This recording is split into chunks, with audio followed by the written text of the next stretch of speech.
Hello my dear student, आज हम लोग एक्टिव पैसिव का पार्ट 7 डिस्कस करेंगे। इससे पहले हमने ऑलरेडी 6 पार्ट कवर कर लिया है। अगर आपने उन 6 पार्ट को नहीं देखा तो प्लीज़ ग्रामर ऑल की प्लेलिस्ट में जाइए, ग्रामर ऑल की प्लेलिस्ट में जाइए और वहाँ से आप उन 6 लेक्चरों को देख लीजिए। और मैं ग्रामर की एक सीरीज चला रहा हूँ जिसमें ग्राउंड लेवल मतलब 0 लेवल से मैंने शुरू किया है। अब तक मैंने पार्ट ऑफ स्पीच, टेंस और फिर मैं एक्टिव पैसिव को कवर कर रहा हूँ। आज ये पार्ट नंबर 7 होगा जिसमें हम लोग एक्टिव पैसिव के एक नेक्स्ट पार्ट को डिस्कस करेंगे। तो चलिए सेशन की शुरुआत करते हैं। ये होगा आपका फ्यूचर इंडेफिनिट टेंस या सिंपल फ्यूचर जिसे हम कहते हैं। क्या कहते हैं? Simple future tense. डेफिनेटली इसके बाद आपको कोई भी प्रॉब्लम नहीं होगी एक्टिव पैसिव में। आप जस्ट इसको लास्ट तक आप देखिएगा। थंबनेल आपने ऑलरेडी देख लिया होगा, पीडीएफ आपके डिस्क्रिप्शन में होगी। पीडीएफ आपको आपके डिस्क्रिप्शन में मिल जाएगी और आपके कमेंट बॉक्स में पिन रहेगी, वहाँ से आप डाउनलोड कर सकते हैं। आपको 2 बार क्लिक करना होगा। एक बार क्लिक करेंगे तो मेरे पास कंफर्मेशन मैसेज आएगा, मैं उसको मेल से कंफर्म कर दूंगा। देन आप इसको ईजिली तरीके से डाउनलोड कर सकते हैं। Hello my dear student, my name is Vishal Srivastava. I am an assistant teacher. Welcome to my channel Vishal study room. I hope आप सब बहुत अच्छे होंगे। अगर आप नए हैं तो प्लीज़ चैनल को सब्सक्राइब कर लीजिएगा, बेल आइकन को प्रेस कर लीजिएगा। अगर आप ऑलरेडी सब्सक्राइबर हैं तो प्लीज़ शेयर कर दीजिएगा इसको जितना हो सके अपने दोस्तों तक, ताकि उनकी पढ़ाई रुकने ना पाए, कंटिन्यू चलती रहे। और डेफिनेटली ये बहुत इंपॉर्टेंट आपकी सीरीज चल रही है एक्टिव पैसिव की, तो प्लीज़ हर पार्ट को आप देख लीजिए, एनालाइज करिए, कमेंट बॉक्स में अपने व्यू लिखिए और बाकी लोगों को शेयर कीजिए। तो चलिए सेशन की शुरुआत करते हैं।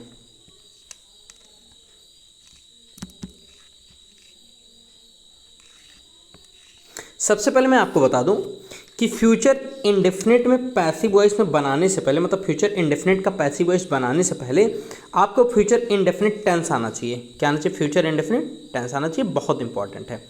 मतलब फ्यूचर इंडेफिनिट को पैसिव वॉइस में बदलने से पहले आपको फ्यूचर इंडेफिनिट टेंस अच्छे से आना चाहिए। अगर आप फ्यूचर इंडेफिनिट टेंस जानते हैं तब तो डायरेक्ट आप फ्यूचर इंडेफिनिट को पैसिव में बनाना सीखिए। अगर आप नहीं जानते हैं तो डेफिनेटली मैं आपको सजेस्ट करूंगा कि सबसे पहले आप फ्यूचर इंडेफिनिट टेंस को सबसे पहले आप वॉच कर लीजिए, पूरे तरीके से उसको देख लीजिए और उसको समझ लीजिए। मैं उसके लेक्चर को भी, मैं फ्यूचर इंडेफिनिट के लेक्चर को भी कमेंट बॉक्स में पिन कर दूंगा या डिस्क्रिप्शन में भी पिन कर दूंगा, वहाँ से आप उसको प्लीज़ देख लीजिएगा, जिससे आपका फ्यूचर इंडेफिनिट क्लियर हो जाए। देन आपको फ्यूचर इंडेफिनिट को पैसिव बनाने में बहुत ही आसानी होगी, मतलब बिल्कुल इजी तरीके से आप उसको समझ सकते हैं। चलिए, तो अगर आपको फ्यूचर इंडेफिनिट में जरा भी दिक्कत हो तो प्लीज़ लिंक पर क्लिक करके आप सीधे मेरी वीडियो देख सकते हैं। चलिए लेक्चर की शुरुआत करते हैं। देखिए, सबसे पहले तो मैं ये बता दूं कि फ्यूचर इंडेफिनिट का जनरली रूल क्या होता है। सबसे पहले आपको सब्जेक्ट लगाना होता है, विल या फिर उसके बाद विल या शैल में से किसी एक को, फिर वर्ब का फर्स्ट फॉर्म लगता है, वर्ब का फर्स्ट फॉर्म फिर ऑब्जेक्ट लगता है। ये जनरली आपका रूल है फ्यूचर इंडेफिनिट का, फ्यूचर इंडेफिनिट के पॉजिटिव का, फ्यूचर इंडेफिनिट के पॉजिटिव का ये जनरली रूल है। अब चलते हैं इसको पैसिव में बनाएंगे तो क्या हो जाएगा। सबसे पहले आप सब्जेक्ट लिखेंगे। ये सब्जेक्ट वो होगा जो कि एक्टिव का ऑब्जेक्ट होगा। सबसे पहले आप सब्जेक्ट लिखेंगे जो कि एक्टिव का ऑब्जेक्ट होगा। उसके बाद बिल या शैल लगा देंगे, फिर आपको बी लगाना है और थर्ड फॉर्म आपका कंपलसरी है। लेक्चर नंबर 1 में मैंने बताया था कि पूरे पैसिव में आपका थर्ड फॉर्म लगेगा ही लगेगा। फिर आपका बाई लगेगा, फिर ऑब्जेक्ट लगेगा और ये ऑब्जेक्ट वो होगा जो कि एक्टिव में आपका सब्जेक्ट रहेगा, जो कि एक्टिव में आपका क्या होगा? सब्जेक्ट। चलिए एग्जाम्पल के थ्रू आपको समझाता हूँ मैं।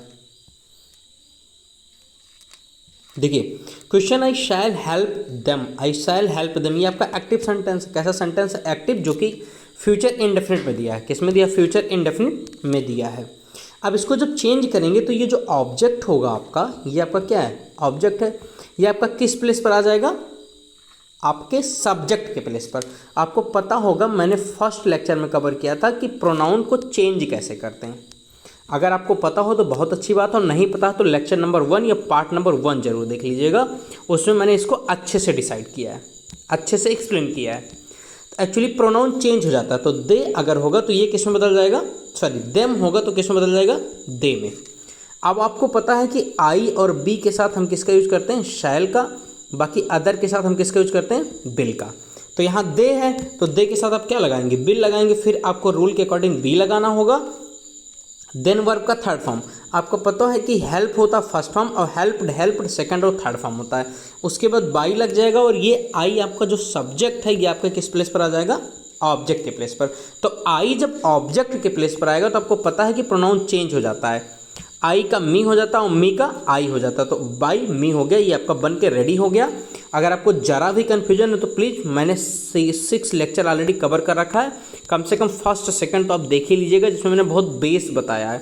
वहाँ आपको ये प्रोनाउन के चेंजेस और फर्स्ट रूल जो सब्जेक्ट का ऑब्जेक्ट होता है, ऑब्जेक्ट का सब्जेक्ट, वो आपका वहाँ से क्लियर हो जाएगा। चलिए अगला एग्जाम्पल मैं आपको समझाता हूँ। He will cancel the paper, he will cancel the paper, वह पेपर को कैंसिल कर देगा। ये आपका एक्टिव और पैसिव कैसे बनाएंगे। अब द पेपर आपका ऑब्जेक्ट है, ये सब्जेक्ट बन जाएगा, यहाँ द पेपर हो गया। देन उसके बाद आपको बिल या सेल में से किसी एक को यूज करना, तो एक्चुअली बिल लगेगा क्योंकि आई वी के साथ सेल लगेगा, आई बी के साथ सेल, बाकी सबके साथ बिल लगेगा। तो यहाँ द पेपर के साथ क्या लगेगा, bill. The paper bill B, उसके बाद कैंसिल्ड थर्ड फॉर्म आ जाएगा वर्ब का, फिर बाई आ जाएगा, बाई के बाद आपका ऑब्जेक्ट आएगा, ये ऑब्जेक्ट वो होगा जो कि एक्टिव में सब्जेक्ट होगा। तो सब्जेक्ट आपका ही है, ही का ऑब्जेक्टिव केस, ही का ऑब्जेक्टिव केस क्या हो जाएगा, हिम। आपका ये पैसिव बनकर रेडी हो गया। आई होप आपका क्लियर होगा। मैं फिर से समझा देता हूँ। The paper will be cancelled by him, paper उनके द्वारा कैंसिल किया जाएगा। तो आई होप ये आपका क्लियर होगा। अगला है he will follow me, he will follow me. तो मी यहाँ ऑब्जेक्ट है, ये सब्जेक्ट में आई बन जाएगा, आई और बी के साथ सेल लगता है, अभी मैंने आपको बताया है। तो आई सेल, उसके बाद बी लगेगा, फिर थर्ड फॉर्म, एक्चुअली वर्ब का थर्ड फॉर्म लगेगा, फॉलो आपका फर्स्ट फॉर्म है तो फॉलोड आपका सेकंड फॉर्म लग जाएगा। देन बाई होगा और ही जब ऑब्जेक्ट में आएगा तो ही के प्लेस पर क्या हो जाता है, हिम हो जाता है। आपको क्लियर होगा। तो बाई हिम ये आपका पैसिव बन गया। आई होप ये आपको समझ आया होगा। He will follow me, I shall be followed by him. चलते हैं निगेटिव की बात कर लेते हैं। निगेटिव का रूल क्या है, सबसे पहले मैं आपको ये बता देता हूँ कि निगेटिव का रूल क्या है। निगेटिव का रूल आपका है, सबसे पहले आप सब्जेक्ट लगाएंगे, वो सब्जेक्ट जो कि एक्टिव का ऑब्जेक्ट होगा, फिर आपको बिल या शैल लगाना होगा, आई वी के साथ बिल, बाकी सबके साथ आई वी के साथ शैल, बाकी सबके साथ बिल, फिर आपको नॉट लगाना है, फिर बी लगाना है, उसके बाद वर्ब का थर्ड फॉर्म लगाना है, फिर बाई लगाना है, फिर ऑब्जेक्ट लगाना है, फिर और ये ऑब्जेक्ट वो होगा जो कि एक्टिव का सब्जेक्ट होगा। आप स्क्रीनशॉट लेते चलिएगा ताकि आपका ये क्लियर हो। चलिए एग्जाम्पल के थ्रू इसको समझते हैं। देखिए जैसे the dog will not bark at them, the dog will not bark at them. तो ये देम जो है ऑब्जेक्ट है और यही क्या बन जाएगा, आपका सब्जेक्ट बन जाएगा। जब आपका पैसिव बनाएंगे, आपका एक्टिव सेंटेंस दिया है, जब पैसिव बनाएंगे तो ये देम का क्या हो जाएगा, आपका दे हो जाएगा। तो यहाँ पर दे हो गया। अब एक्चुअली आई वी के साथ से लगता है, बाकी सबके साथ बिल, तो दे बिल हो जाएगा। फिर नॉट है तो नॉट लगा दीजिए, फिर वी लग जाएगा। Then bark is a first form, और बार्क का थर्ड फॉर्म क्या होगा, बार्कड। तो यहाँ हमने लिख दिया बार्कड। फिर एट बचा है, एट लगा दीजिए। फिर बाई और द डॉग, कोई प्रोनाउन तो है नहीं जो चेंज होगा, तो द डॉग का यहाँ बाई द डॉग हो जाएगा। आई होप ये आपका क्लियर होगा। They will not be barked at by the dog. I hope ये आपका क्लियर होगा। एक और मैं आपको एक्सप्लेन कर देता हूँ। दे will not inform me about their result, they will not inform me about their result, ये आपका एक्टिव है। उन्होंने अपने रिजल्ट के बारे में मुझे इन्फॉर्म नहीं किया होगा। तो देखिए अब यहाँ मी आपका ऑब्जेक्ट है, डायरेक्ट आपको ऑब्जेक्ट ढूंढना है, तो ऑब्जेक्ट आपका क्या है, मी है। तो इसका जब सब्जेक्ट बनेगा तो मी का क्या बदल जाएगा, आई। और आपको मैंने बताया कि आई वी के साथ शैल लगता है, बाकी सबके साथ बिल, तो आई शैल हो गया, फिर नॉट लग गया, बी लग गया। देन वर्ब का थर्ड फॉर्म लिखना है। वर्ब आपका इन्फॉर्म था, तो इन्फॉर्म का थर्ड फॉर्म इन्फॉर्म्ड हो गया। क्या हो गया, इन्फॉर्म्ड हो गया। उसके बाद बाई है, बाई लगा दीजिए, और दे का जो ऑब्जेक्टिव केस होता है देम, तो ये हो जाएगा बाई देम। यहाँ तक आपका क्लियर होगा।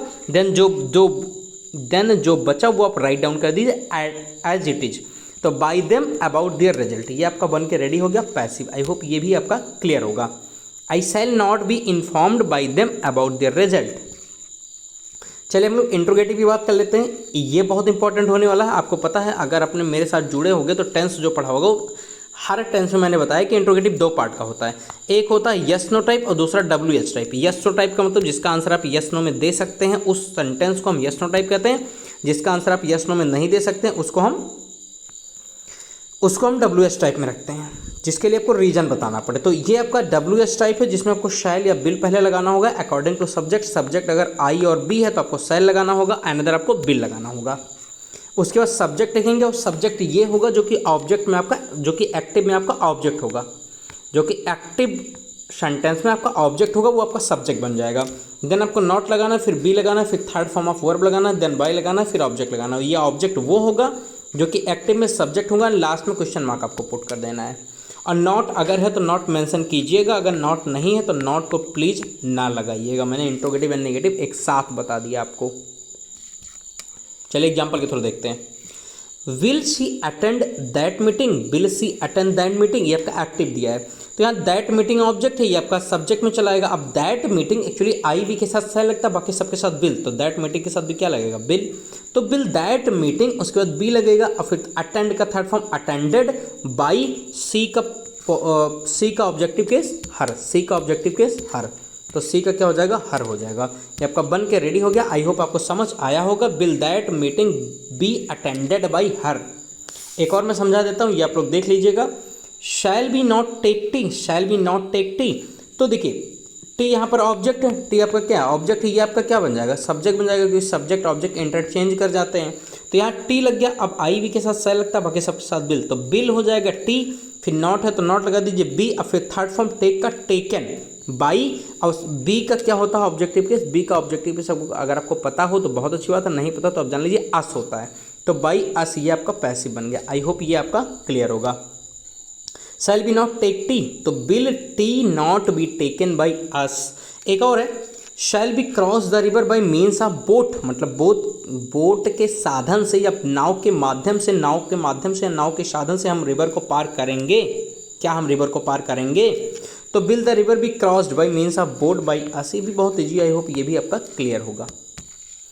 तो स्क्रीनशॉट लेते चलिएगा, मैं आपको आगे समझाता हूँ। कोई भी कंफ्यूजन होगी तो प्लीज़ कमेंट बॉक्स में कीजिएगा, मैं डेफिनेटली आपके लिए एक सेपरेट लेक्चर फिर से अपलोड कर दूंगा, जिससे आपको जरा भी कंफ्यूजन ना हो। आपका दूसरा टाइप WH टाइप होगा। कौन सा होगा, WH टाइप, मतलब क्वेश्चन वर्ड सबसे पहले इसमें लगेगा, मतलब क्वेश्चन वर्ड लग जाएगा, फिर आपका बिल या शैल लगेगा अकॉर्डिंग टू सब्जेक्ट। सब्जेक्ट अगर आई वी है तो शैल लगाएंगे, अनदर आपको बिल लगाना होगा। फिर आप सब्जेक्ट लगाएंगे, ये सब्जेक्ट वो होगा जो कि ऑब्जेक्ट होगा एक्टिव का, फिर नॉट लगाएंगे, बी लगाएंगे, फिर थर्ड फॉर्म ऑफ वर्ब लगा देंगे, फिर बाई लगाएंगे, फिर ऑब्जेक्ट लगाएंगे, ये ऑब्जेक्ट वो होगा जो कि एक्टिव का सब्जेक्ट होगा, देन क्वेश्चन मार्क लग जाएगा। ये आपका रूल हो गया। रूल का आप स्क्रीनशॉट लेते चलिएगा ताकि इन फ्यूचर आपको कोई भी कंफ्यूजन इसमें ना हो। देखिए सबसे पहले आप क्वेश्चन वर्ड लगा देंगे, जो क्वेश्चन वर्ड दिया रहेगा क्वेश्चन में वो, हाँ एक्टिव सेंटेंस में वो क्वेश्चन वर्ड आपका आ जाएगा। फिर बिल या शैल में से कोई एक लगेगा अकॉर्डिंग टू सब्जेक्ट। सब्जेक्ट अगर आई और बी है तो शैल लग जाएगा, अनदर आपका बिल लगेगा। फिर आपको सब्जेक्ट लिखना हो, ये सब्जेक्ट होगा जो कि एक्टिव का ऑब्जेक्ट होगा। फिर आपको नॉट लगाना है, बी लगाना, फिर वर्ब का थर्ड फॉर्म लगा देना है, ये आपका कंपलसरी है। फिर बाई लगाना है, फिर ऑब्जेक्ट लगाना, और ये ऑब्जेक्ट वो होगा जो कि एक्टिव का आपका क्या होगा, सब्जेक्ट, फिर क्वेश्चन मार्क। मतलब अल्टीमेटली कहने का ये मतलब है कि सब्जेक्ट ऑब्जेक्ट के प्लेस पर हो जाता है, ऑब्जेक्ट सब्जेक्ट के प्लेस पर। ये मैंने फर्स्ट लेक्चर में कवर किया है, तो प्लीज़ फर्स्ट लेक्चर आप जरूर देखिएगा। चल मैं एग्जांपल के थ्रू इसको समझा देता हूँ। Why will they laugh at us, why will they laugh at us, तो वाई यहाँ पर आया है तो वाई एट इज आपको लिख देना, at is it, at it is लिख देना है, उसको कोई भी चेंजेस नहीं करना है, एज इट इज लिख देना है, ठीक है। फिर वाई, फिर बी आपका यहाँ सब्जेक्ट हो जाएगा, बी के साथ शैल लगेगा, आई वी के साथ हमने बताया था आपका शैल लगेगा, बाकी सबके साथ बिल लगेगा।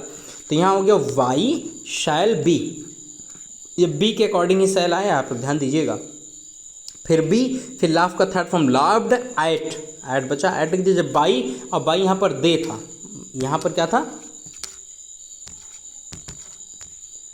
यहाँ पर आपका दे था, तो दे का ऑब्जेक्टिव किसका हो जाएगा, देम। ये आपका बन के रेडी हो गया। Why shall we laughed at by them. एक और क्वेश्चन मैं समझा देता हूँ।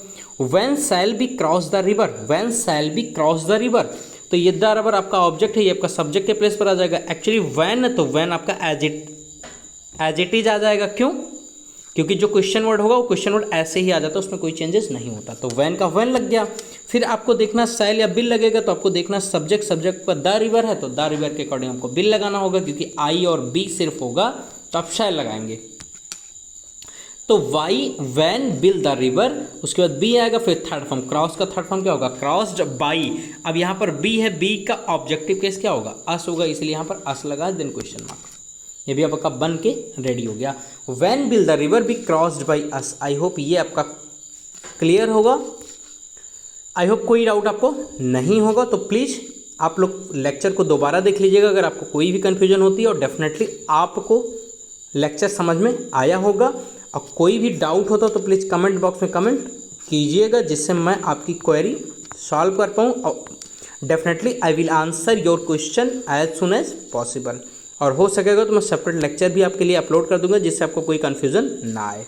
बाकी चैनल को सब्सक्राइब कीजिएगा, लाइक कीजिएगा, कमेंट कीजिएगा, अपने व्यू ज़रूर लिखिएगा। ये मैंने कुछ होमवर्क आपके लिए रखा है, या आप होमवर्क का स्क्रीनशॉट ले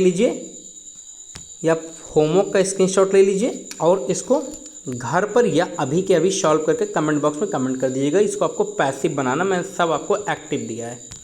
आई होप 10 सेंटेंस है, ये 5 इधर है, आप स्क्रीनशॉट लेते चलिएगा। ये 5 इधर है, अगला 5 इधर है।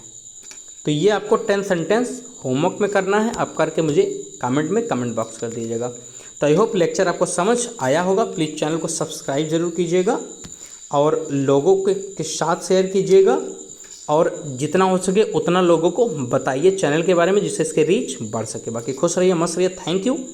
This is Vishal Srivastava signing of.